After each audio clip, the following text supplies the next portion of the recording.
I wasn't supposed to be awake. I'd been lying there for over an hour, eyes shut, breathing slow, trying to pretend everything was fine. That's how it had been lately, pretending. Pretending I didn't notice the way she flinched when I touched her. Pretending her girls' nights weren't turning into weekends. Pretending the silence between us was peaceful and not loaded like a gun with the safety off. It was 2:41 a.m. when she whispered it.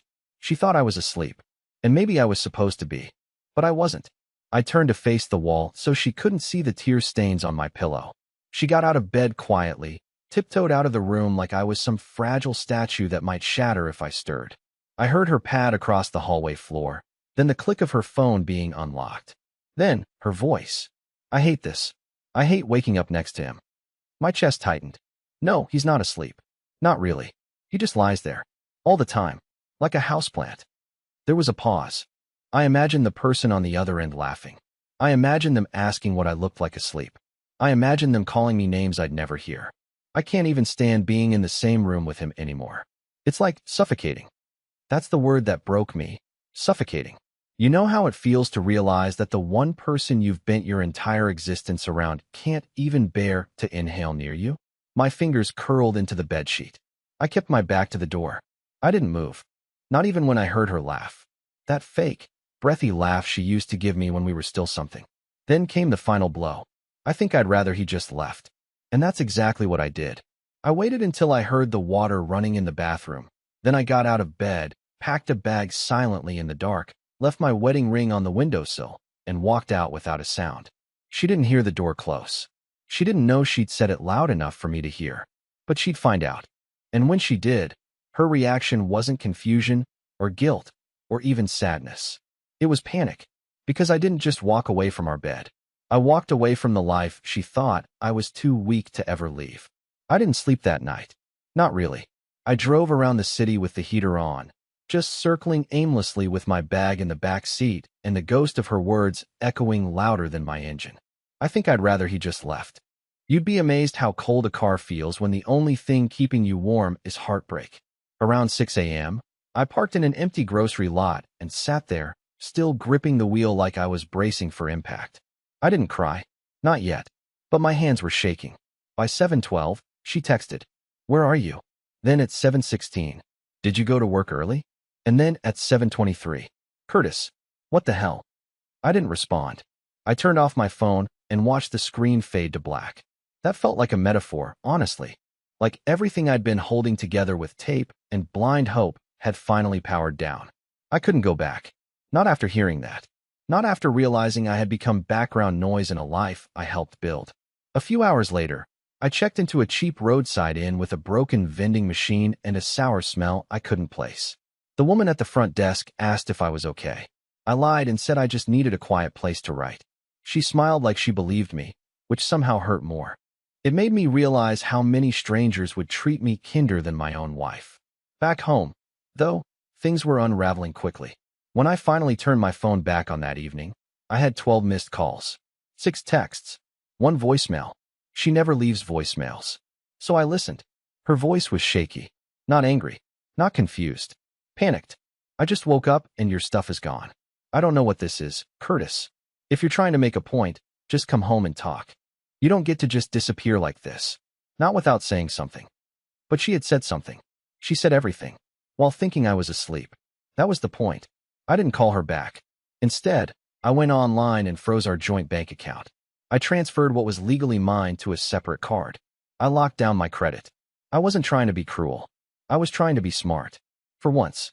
Because something told me that the woman who couldn't stand me wouldn't stay calm for long. And I was right. The next morning, I got a text from her sister, of all people. We weren't even that close. It said, "Curtis, I don't know what happened, but Tessa is freaking out. She says you vanished and won't answer her. Can we talk?" I didn't reply to her either. And then came the last straw. Tessa posted a photo of us. Old photo. From some beach trip years ago. Captioned it, "Come home, please." Suddenly the woman who said she couldn't stand to be in the same room with me wanted me back in her world. But it was too late for that.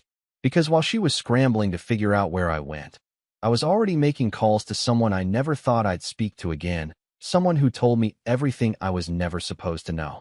And that's where the truth really begins to show its teeth.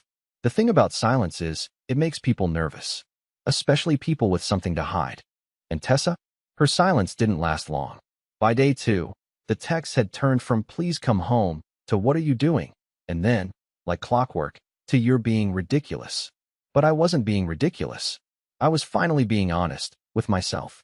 I spent most of that day sitting on the carpeted floor of the motel room, staring at the same duffel bag I'd thrown together in the dark. Half the clothes were wrinkled. I forgot socks. I didn't even pack my toothbrush. But I brought my old backup phone, the one she didn't know I still had.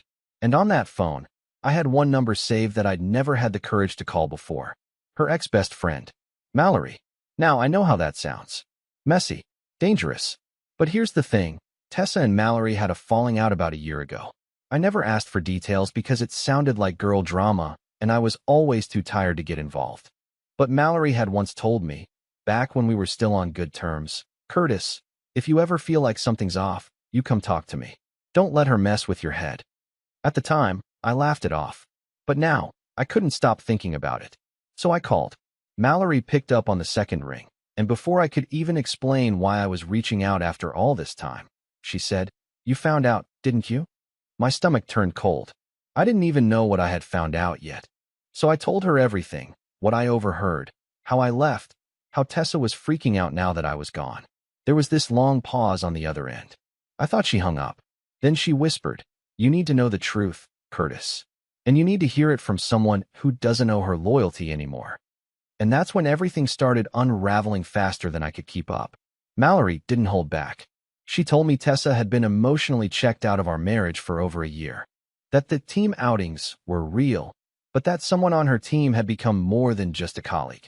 His name was Dalton, some slick regional manager who only wore black and liked quoting startup podcasts like they were scripture. Apparently, it started with drinks, then rides home, then accidental hotel stays when conferences ran late. I wanted to throw my phone across the room, but I didn't. I needed to hear all of it. The most brutal part? Tessa had planned to leave me 6 months ago.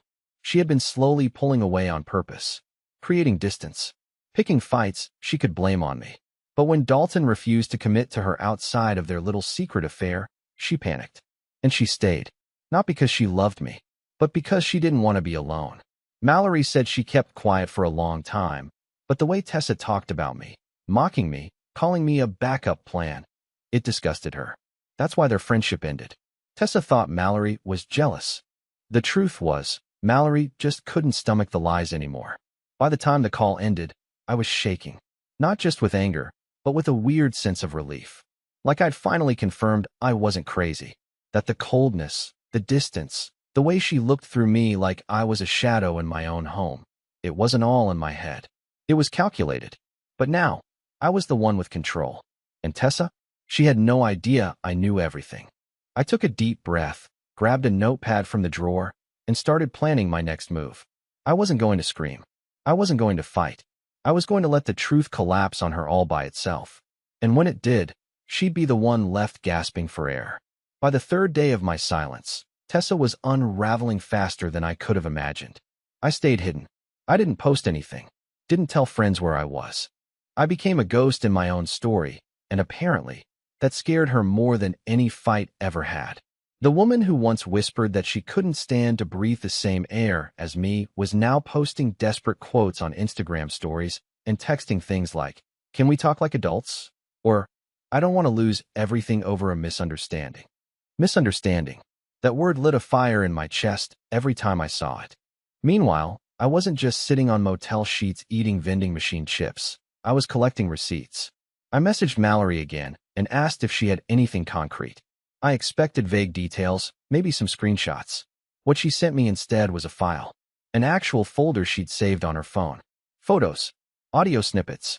A short video clip. I think she'd kept it originally out of anger, maybe fear, maybe guilt, but now she was handing it over to me like a gift I never wanted. One photo was from a company retreat in June. Tessa, in a bikini I'd never seen before, sitting on Dalton's lap with her hand resting on his chest like it belonged there. Another was from just a few weeks ago, her laughing at some rooftop bar, her hand resting comfortably on his thigh under the table, clearly thinking no one was watching. The video? Short. shaky. A few seconds of her voice, unmistakably hers, giggling and whispering.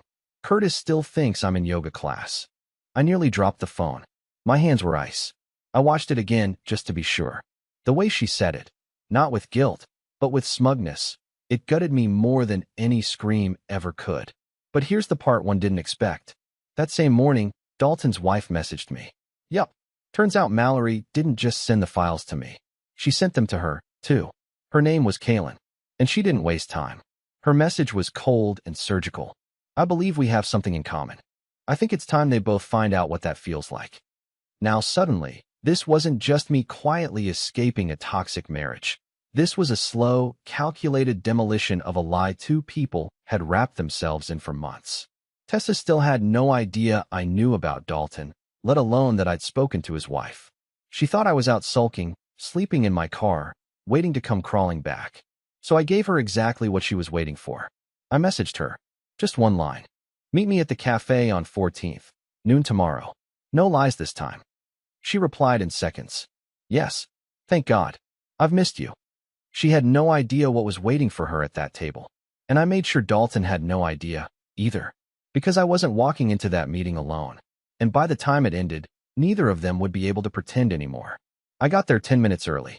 The cafe was one of those upscale, glass window spots she always dragged me to on Sundays, the kind where they spell your name wrong on purpose and act like burnt coffee is a personality.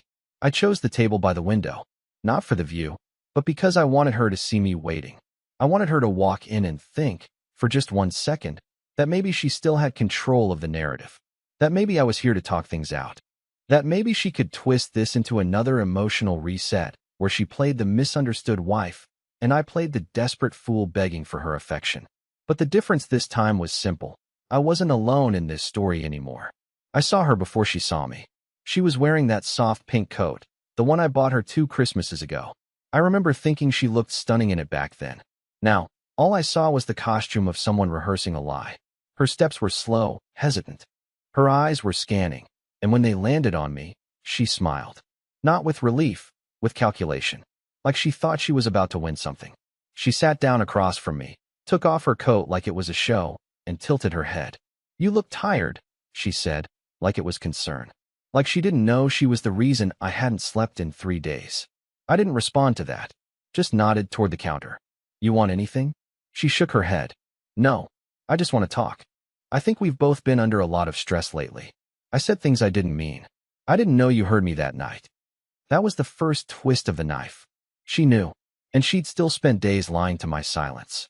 I didn't mean it like that, she added quickly. I was venting. You were asleep. It wasn't. You said you hated waking up next to me. I interrupted, flat. You said you couldn't stand being in the same room with me. She swallowed. It was just words. Was Dalton just words too? That stopped everything. Her face changed in a second. The fake calm drained out of her like a leak in a pipe. What? I leaned forward. You know what's funny? I was going to keep this just between us. I was going to walk away clean. Let you deal with the silence. But then I got curious. So I made a few calls. Talked to someone you probably never expected me to. She was pale now. Her lips parted, but nothing came out. And then she called me. I added. Dalton's wife. Sweet woman. Much more composed than I expected. She and I had quite the conversation. The door behind her opened. And there they were. Dalton. And Kaylin. They walked in like they'd rehearsed it. Kaylin spotted me immediately and gave the slightest nod before locking eyes with her husband. Dalton froze. Tessa turned around just in time to see his face go white. She stood up so fast her chair nearly tipped. What is this? She hissed. No lies this time, remember? I said. That's what I asked for. Dalton took a step back, but Kaylin was already moving toward the table. Calm. Collected. Her phone was in her hand, and I knew what was queued up on it. The video. The one with Tessa's voice giggling about me still thinking she was in yoga class. Don't, Tessa warned. But it was too late. You destroyed your marriages over lies, Kaylin said, voice steady. At least now, you both get to hear what truth feels like.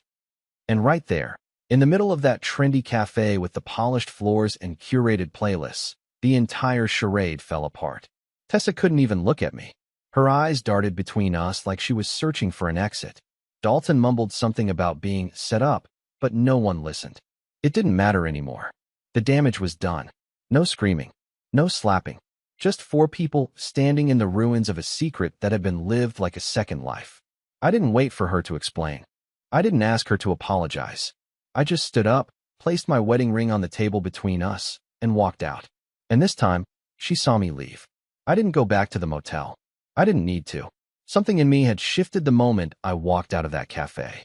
Not because I felt powerful, I didn't. I still felt hollow, sick, tired.